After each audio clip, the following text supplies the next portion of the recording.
Hope you all have a great day. Here I am Mohammed Bakir, instructor mechanical GCT Multan. Today I want to discuss with Maya AI on the topic.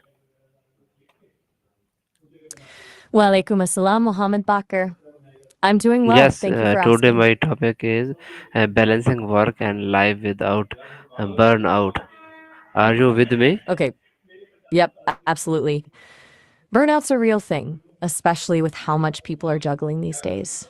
What are you running into specifically that made you want to talk about this? Please describe in detail what do you mean by Sorry, that was a bit balancing abrupt of work me. and I meant, life without burnout. right. Okay. Gotcha.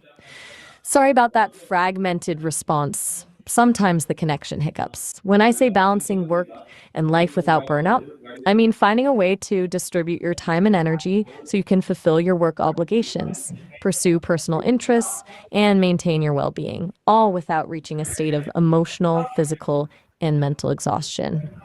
It's not about dividing your time 50-50. That's often unrealistic. It's more Okay, about integration, setting okay. boundaries. It's more about creating boundaries, prioritizing what truly matters, and learning to say no to things that drain your energy. Burnout happens when that balance is consistently off, when work consistently overshadows everything else and you're running on fumes. Does that make sense? Or are you wanting me Okay. to Uh, dive what into specific? what is work-life balance? It's not a fixed state, you know? It's less about strict equality between work and personal life and more about having a sense of control over how you spend your time and energy. It's feeling satisfied and fulfilled in both areas and knowing you have the flexibility to adjust as needed. Essentially, it's about creating a life that feels sustainable and meaningful to you Share what rather than work-life balance is the ability to manage work responsibility, but what causes burnout? You're right to connect those two. Burnout isn't just about long hours, though. That's a big part of it. It's often caused by a few key things: unrealistic expectations from yourself or others, a lack of control over your work, insufficient reward for your efforts, a breakdown of How values, can and setting boundaries help prevent burnout? boundaries are huge. They're essentially about defining what you're willing to accept and what you're not, in terms of workload, time commitments, and even emotional labor. Is When it you set clear possible boundaries, to achieve perfect work-life balance? honestly, no. The idea of perfect work life balance is a bit of a myth. Life is messy and unpredictable. There will be times when work demands more of your energy, and other times when personal life does. It's more about striving for integration and harmony rather than a rigid How 50-50 does split. time management involve work-life balance? Time management is a core skill for navigating work life balance, honestly. It's not just about squeezing more into your day, it's about being intentional with how you spend your time, prioritizing tasks, knowing what absolutely needs to get done versus what can wait or be delegated is key.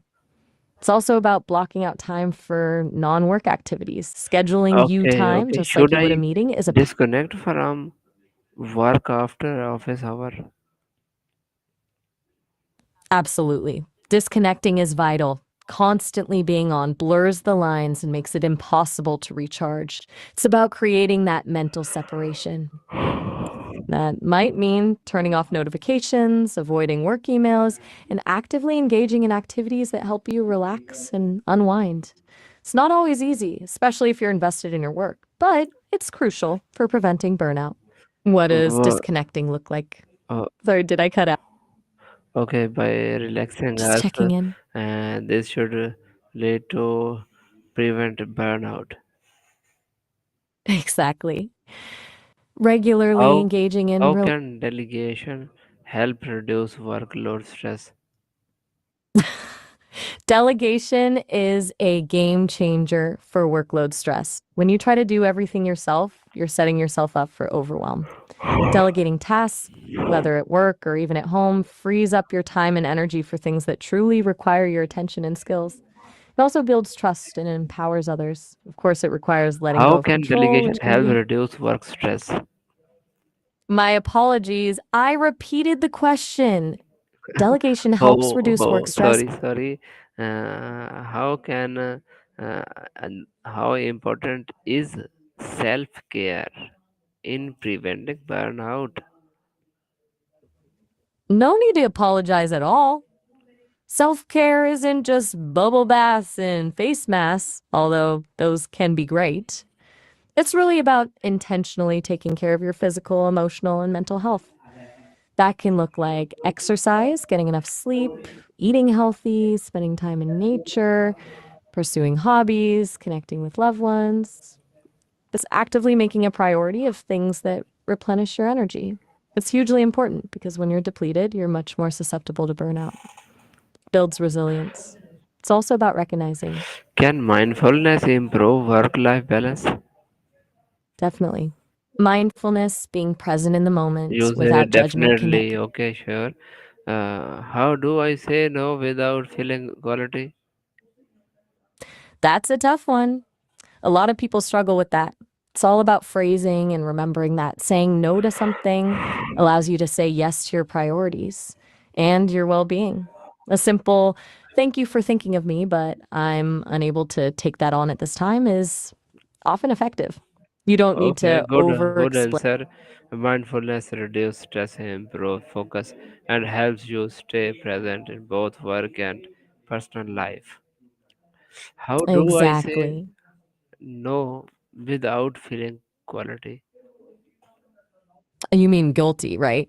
That's the tricky part. It's a habit to build, but try framing it as protecting your time and energy for things that are already committed to. I appreciate you asking, but my plate is full right now. That sounds interesting, but I need to focus on X right now. You can even offer an alternative suggestion if appropriate. I can't take that on, but perhaps Y would be a good fit. How often should I take breaks during work? That's a great question. There's actually research on this. The Pomodoro technique, where you work for 25 minutes, then take a 5 minute break, is popular. Really, it depends on the type of work you're doing. As a general rule, aim for a short break, a minute or two every 30 to 60 minutes, just to stand up, stretch, and rest your eyes. And then a longer break, 15 to 30 minutes every couple of hours. Micro breaks are How good too, can like a deep hobbies breath. contribute to work-life balance? Hobbies are essential. They provide an outlet for creativity, relaxation, and a sense of accomplishment that's separate from work. They allow you to switch off your work brain and engage in activities you genuinely enjoy.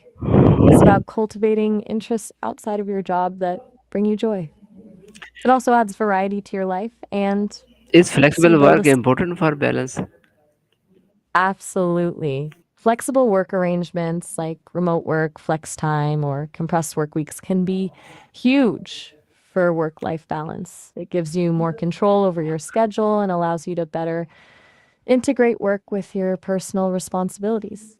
Of course, it's not a perfect solution for everyone, and it requires good communication and Okay, self-discipline. that's a great uh, and good solution. How do I I'm not. identify sign of burnout early? That's a really important skill. Um, Recognizing the early signs is key to preventing it from escalating. Some common indicators are feeling constantly tired, even after getting enough sleep, increased cynicism or negativity towards work, difficulty concentrating, feeling detached from your work or colleagues, increased irritability or impatience, changes in appetite, sleep patterns, and physical symptoms like headaches or muscle tension. And pay attention to those. It's about being honest. Okay, thank you for giving positive response for this You're very discussion. welcome. Of course. I'm glad it was helpful. Remember, it's an ongoing process, not a destination. Don't hesitate to check in with yourself regularly.